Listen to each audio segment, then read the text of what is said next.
नमस्कार दोस्तों, स्वागत है आपका प्रयागराज टीवी चैनल पर। Allahabad high court special dictation संख्या 28 85 शब्द प्रति मिनट की गति से बोला जाएगा। डिक्टेशन शुरू होगी 5 सेकंड में।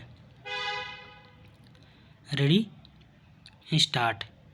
भारत में आज़ादी के बाद लोकतांत्रिक गणराज्य की अवधारणा को लागू किया गया और पूरे देश में व्यवस्था को विधायिका, न्यायपालिका एवं कार्यपालिका के रूप में 3 भागों में बांटा गया।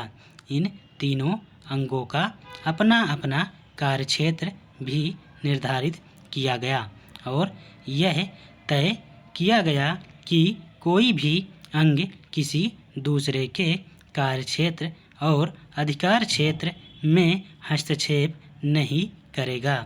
विश्व के सबसे मजबूत लोकतंत्र का दावा भारत का इसी आधार पर है कि हमारे यहाँ तीनों अंगों ने अपनी अपनी भूमिका का सक्रिय व उचित निर्वहन किया है, परंतु कभी कभी यह देखने को मिलता है कि देश में संवैधानिक संकट की स्थिति हो जाती है जब एक अंग किसी दूसरे अंग के कार्यक्षेत्र व अधिकार क्षेत्र में हस्तक्षेप करता है।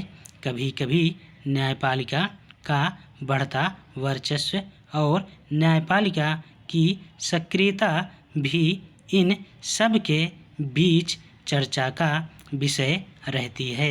न्यायिक सक्रियता भी सकारात्मक और नकारात्मक परिणाम देती है।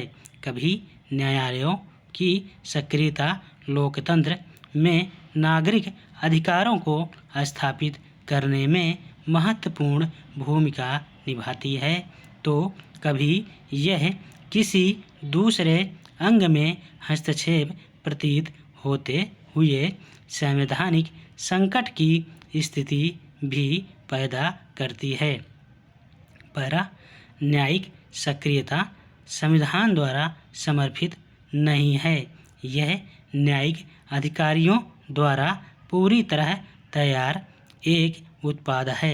जब न्यायपालिका न्यायिक सक्रियता के नाम पर दी गई शक्तियों की सीमा रेखा पर कदम उठाती है, तो कोई यह कह सकता है कि न्यायपालिका तब संविधान में निर्दिष्ट शक्तियों के पृथक्करण की अवधारणा को समाप्त करने लगती है।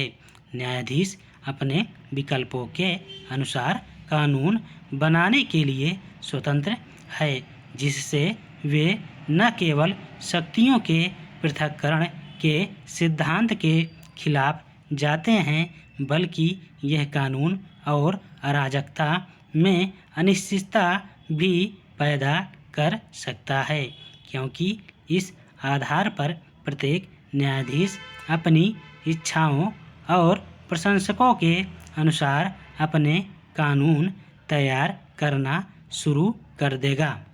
पहला, न्यायिक सक्रियता का अर्थ इस रूप में लिया जाता है कि जब राज्य के अन्य अंग अपने संवैधानिक कृत्यों को करने में अपनी सही भूमिका नहीं निभाते हैं या जब विधि का निर्माण विधि के अनुसार न होकर राजनैतिक और व्यक्तिगत आधार पर हो जाता है, तब न्यायिक सक्रियता को नियंत्रित करके लोकतंत्र में लोग में मन में विधि के शासन के लिए विश्वास पैदा करती है।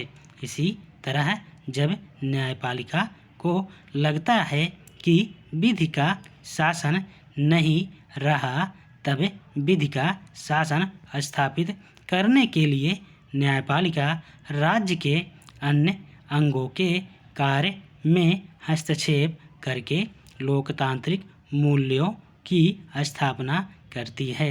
लेकिन कभी कभी इस प्रक्रिया में लोकतंत्र के वास्तविक मूल्य खतरे में भी पड़ते मालूम होते हैं, तब यह न्यायिक सक्रियता विवाद का विषय बन जाती है।